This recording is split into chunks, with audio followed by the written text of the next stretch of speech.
আসসালামু আলাইকুম।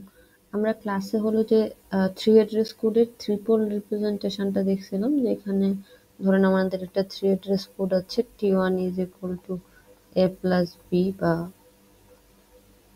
Something T1 is equal to ধরেন A, T2 is equal to B এরকম ছিল, অথবা ধরেন একটু ভালো উদাহরণ দিই,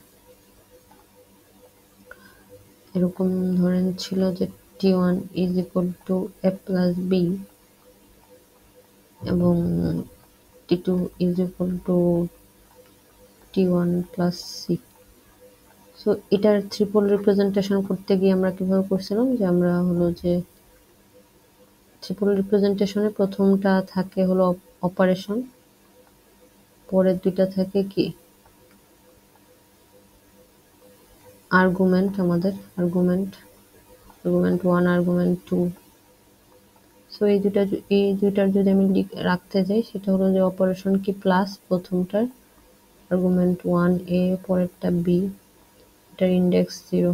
আচ্ছা, পরেরটার ক্ষেত্রে কি হবে, পরেরটা অপারেশন প্লাস আর্গুমেন্ট প্রথমটা হলো যে এই 1 নাম্বার নোডে যেটা ক্রিয়েট হয়েছিল, হুইচ ইজ 0 নাম্বার নোডের যেটা ক্রিয়েট হয়েছিল, এই T1টা 0 নাম্বার নোডে আছে। তারপর হলো সি। সো এই যে এখানে এরকম একটা উদাহরণ দেওয়া আছে। সো প্রথমটা হলো T0 ইজ ইকুয়াল টু কত, মাইনাস সি, আর পরের T1টা হলো বি ইন্টু T0। সো এখানে এখানে যে যেটা রাখছি সেটা হলো যে একটা নোডের পয়েন্টার বোঝায়। সো এই ট্রিপল রিপ্রেজেন্টেশনের একটা ঝামেলা আছে আমাদের, সেটা হলো যে আমাদের যদি কোনো কারণে এই এন্ট্রিগুলাকে রিঅ্যারেঞ্জ করার প্রয়োজন হয়, মানে এন্ট্রিগুলাকে আগে পিছনে নেওয়ার প্রয়োজন হয় কোনো কারণে, তাহলে যেটা হবে সেটা হলো যে মানে ইন সাম কেসেস এরকম হলো যে আমাদের এন্ট্রিগুলো রিঅ্যারেঞ্জ হইলো বা কোনো কারণে করা লাগলো, বা কোনো একটা কোড সেগমেন্ট আগের কোনো একটা কোড সেগমেন্টের সিমিলার। সো আমরা আগের সেগমেন্টটাকে ইউজ করতে চাচ্ছি, নতুন সেগমেন্টটাতে ইনকর্পোরেট করতে চাচ্ছি। সো দেখা যাবে যে এই এন্ট্রিগুলা আমরা নতুন সেগমেন্টের যে কোড সেগমেন্টের জন্য যে টেবিলটা আছে, যে ট্রিপল রিপ্রেজেন্টেশনটা আছে, ওটাতে ইনকর্পোরেট করতে চাচ্ছি। কিন্তু সমস্যাটা যেখানে হবে, যেহেতু এই এন্ট্রিগুলা এই প্রত্যেকটা নোডকে বুঝায়, আমরা যেহেতু প্রত্যেকটা নোড এবং নোডগুলো যেহেতু একটা ইন্ডেক্সকে বোঝায়, তো আমরা যদি কোনো কারণে রিঅ্যারেঞ্জ করি, এই নোডগুলার পয়েন্টারগুলো আমাদের ইনভ্যালিড হয়ে যাবে। ধরেন আমি এটাকে চেঞ্জ করে এখানে 6 নাম্বারে নিয়ে গেলাম এবং এই জিরোটাকে চেঞ্জ করে 3 নাম্বারে নিয়ে গেলাম। সো তখন এই জিরোটা আমাদের এখানে ভিতরে এন্ট্রিতে জিরোই থাকবে, কিন্তু এটা অ্যাকচুয়ালি 0 নাম্বার এখন আর নাই, এখন এটা 3 নাম্বারে চলে গেছে আমাদের, তাহলে তখন ভিতরেও 3 নাম্বার চেঞ্জ করে লেখা লাগবে। সো এই চেঞ্জিংগুলা কোনো একটা রিঅ্যারেঞ্জ বা কোনো একটা অন্য কারণে যদি চেঞ্জ করা লাগে, বাইরে চেঞ্জ হয়, তখন ভিতরে সেলগুলাতেও আমাদের করেসপন্ডিং ভ্যালুটাকেও চেঞ্জ করে দিয়ে দেওয়া লাগবে।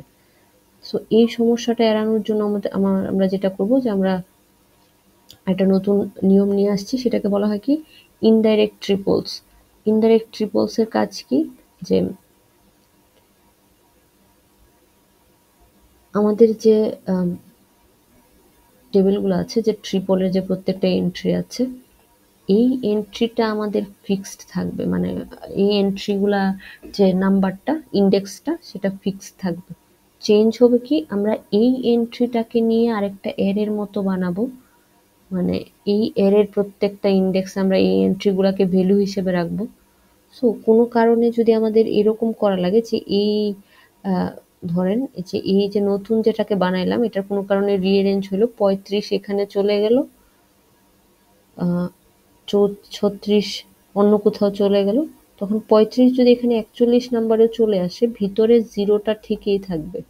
সো ধরেন আপনার এই জায়গায় চলে আসলো এই মাইনাস সি, এই জিনিসগুলা মাইনাস সি।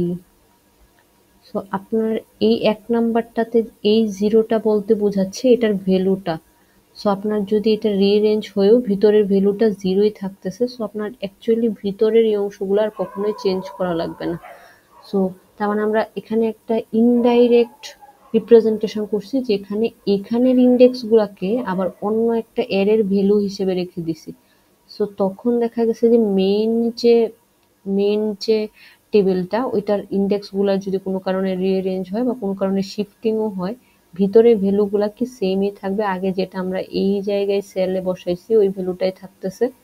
সো আমাদের কোনো রকমের তখন আর ঝামেলা হবে না এই রিঅ্যারেঞ্জ বা শিফটিং এর জন্য। মানে একটা একটা সেগমেন্ট অন্য একটা জায়গায় আমাদের ইউজ হচ্ছে, ওই ক্ষেত্রে আমরা যদি শিফটিংও করতে চাই, ভিতরের ভ্যালুটা যেহেতু সেম থাকতেছে, ভিতরের এই জিরোটা যেহেতু সেম থাকতেছে, এটাকে আমি শিফট করে অন্য জায়গায় নিয়ে গেলেও, অন্য ধরেন 100তম পজিশনে নিয়ে গেলেও ভিতরে যেহেতু জিরোই থাকতেছে, তখন আমাদের ট্রিপলের ভিতরে সেলগুলোর আর চেঞ্জ করার প্রয়োজন নাই, কারণ এই জিরো বলতে আমরা এই স্পেসিফিক সেলটাকেই বোঝাবো। তখন তখন আমাদের ভ্যালুগুলো ইনভ্যালিড হয়ে যাওয়ার কোনো চান্স নেই। সো এই ধরনের রিপ্রেজেন্টেশনটাকে কি বলা হয়, ইনডাইরেক্ট ট্রিপল রিপ্রেজেন্টেশন।